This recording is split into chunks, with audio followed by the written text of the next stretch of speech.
ದೇವೇಂದ್ರನನ್ನ ನೋಡಿ ಆ ವ್ಯಕ್ತಿಗೂ ಶಾಕ್ ಆಯಿತು. ಮರುಕ್ಷಣದಲ್ಲಿ ಆತನು ಮಂಡಿಯೂರಿ ಕೂತ. ದೇವೇಂದ್ರಣ್ಣ, ಕ್ಷಮಿಸಿ, ನನ್ನ ಕಡೆಯವರು ತಪ್ಪು ಮಾಡಿದ್ದಾರ. ಅವನ ಕೈ ಬಿಡಿ, ಬಿಡಿ. ದೇವೇಂದ್ರಣ್ಣ, ನನ್ನ ಮಗನಿಂದ ಏನಾದರೂ ತಪ್ಪಾಗಿರಬಹುದು. ನೀವು ಮಾಡಿದ್ದು ಸರಿ. ಅವನೊಬ್ಬ ವೇಸ್ಟ್ ಬಾಡಿ. ಅವನನ್ನು ಕ್ಷಮಿಸಿ. ಹಾಗಾದ್ರೆ ನಿಮ್ಮ ಮಗನಿಗೆ ಸರಿಯಾಗಿ ಅರ್ಥ ಮಾಡಿಸಿ. ಇಲ್ಲವಾದ್ರೆ ನನಗೆ ಗೊತ್ತು, ನಾನೇನಾದರೂ ಗಂಭೀರವಾಗಿ ತಗೊಂಡ್ರೆ ನೀವು ಮತ್ತು ನಿಮ್ಮ ಮಗ ತಲೆ ಇಟ್ಕೊಂಡು ನಡೆಯಕ್ಕಾಗಲ್ಲ. ಹೌದು, ಇನ್ನು ಹೋಗ್ಬೋದಾ ನಾನು? ಓ, ದಯವಿಟ್ಟು ಕೋಟ್ ತಗೊಳ್ಳಿ. ಹಾಗಿದ್ರೆ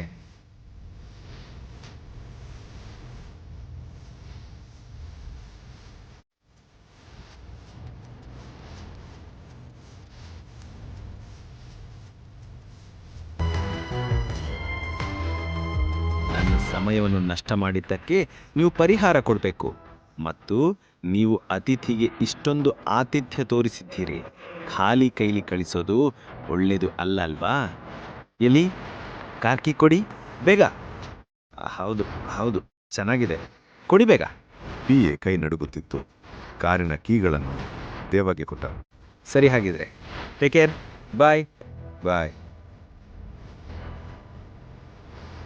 ಸರ್, ಅವನು ಯಾರು? ನೀವ್ಯಾಕೆ ಕ್ಷಮೆ ಕೇಳ್ತಿದ್ದೀರಿ?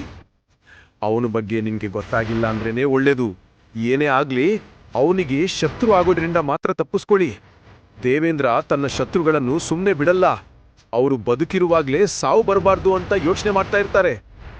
ಮರುದಿನ ನಂದಿತಾ ಕಾಲೇಜಿಗೆ ಬಂದ ಕೂಡಲೇ ಆಕೆ ಮೊದಲಿಗೆ ಅಡ್ಮಿನ್ ಕಚೇರಿಗೆ ಹೋಗಿ ರೀನಾ ಬಗ್ಗೆ ವಿಚಾರಿಸಿದಳು. ಆದರೆ ರೀನಾಳ ಬಗ್ಗೆ ಏನೂ ತಿಳಿಲಿಲ್ಲ. ಇವಳು ಎಲ್ಲಿ ಹೋದ್ಲೋ ಗೊತ್ತಾಗಲಿಲ್ಲ. ದೇವೇಂದ್ರ ಕ್ಲಾಸ್ ರೂಮ್ ಕಡೆ ನಡೆದು ಬರುತ್ತಿದ್ದ. ನಿನ್ನೆ ಏನಾಯಿತು ಎಂಬ ಕಾರಣಕ್ಕೆ ಬಹುತೇಕ ವಿದ್ಯಾರ್ಥಿಗಳು ಅವನನ್ನು ಗುರುತಿಸಿದರು.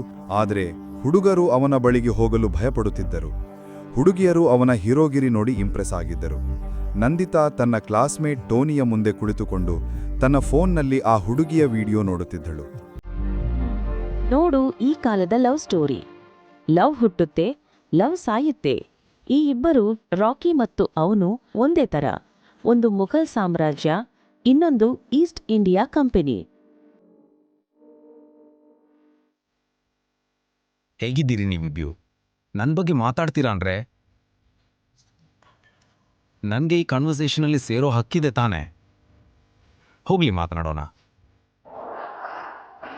ಮೊದಲು ದಿನ ನೀನು ನನ್ನ ಪಕ್ಕದಲ್ಲಿ ಕೂತೆ ಅಂತ ಪ್ರತಿದಿನ ನನ್ನ ಪಕ್ಕ ಕೂರಬಹುದು ಅಂದುಕೊಳ್ಳಲಬೇಡ. ಆದ್ರೆ ರಾಜ್ಕುಮಾರಿ, ನಾನು ನಿನ್ನ ಅನುಮತಿ ಕೇಳಬೇಕು ಅಂತ ನನಗೆ ಗೊತ್ತಿರಲಿಲ್ಲ. ಇದು ಕಾಲೇಜಿನ ಬೆಂಚ್, ನಿನ್ನ ಮನೆ ಸೋಫಾ ಅಲ್ಲ ತಾನೆ. ನಾನು ಅನುಮತಿ ಕೇಳಬೇಕಂತೆ. ಹೌದು. ಏನ್ ಮಾತಾಡ್ತಾ ಇದ್ರಿ ನನ್ನ ಬಗ್ಗೆ?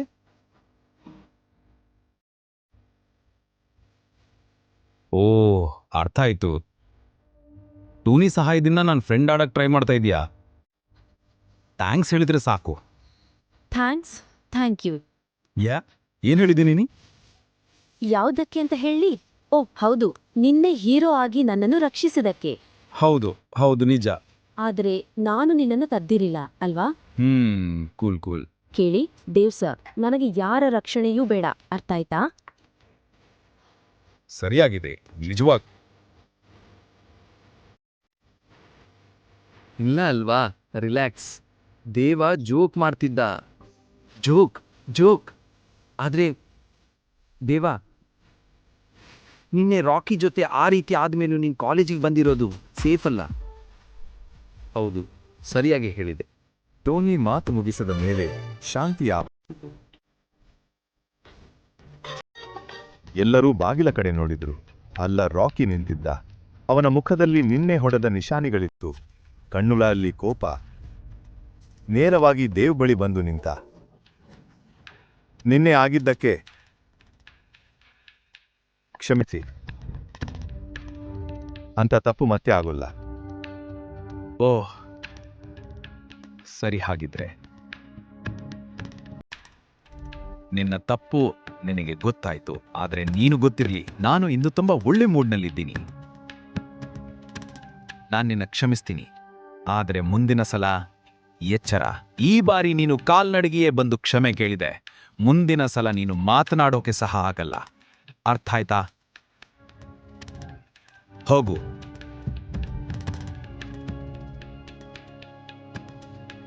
ಕೇಳು. ಈ ಕಾರಿನ ಕೀ ತೆಗೆದುಕೋ. ನಿನ್ನ ಅಪ್ಪನಿಗೆ ಹೇಳು ದೇವ್ಗೆ ಇಷ್ಟ ಆಗಿಲ್ಲ ಅಂತ. ರಾಕಿಗೆ ಸ್ವಲ್ಪ ಸಹ ಕೋಪ ಕಡಿಮೆ ಆಗಿರಲಿಲ್ಲ. ಈಗ ರಾಕಿ ಏನು ಮಾಡ್ತಾನೆ? ದೇವ್ ಮತ್ತು ನಂದಿತಾ ಸ್ನೇಹಿತರಾಗ್ತಾರಾ? ಅವಳ ಸ್ನೇಹಿತ ಎಲ್ಲಿ ಕಾಣೆ ಆದಳು? ಸಂಪೂರ್ಣ ಕಥೆ ತಿಳಿಯಲು ಈಗಲೇ ಪಾಕೆಟ್ ಎಫ್ಎಂ ಆಪ್ ಡೌನ್ಲೋಡ್ ಮಾಡಿ. ಲಿಂಕ್ ಡಿಸ್ಕ್ರಿಪ್ಷನ್ನಲ್ಲಿದೆ.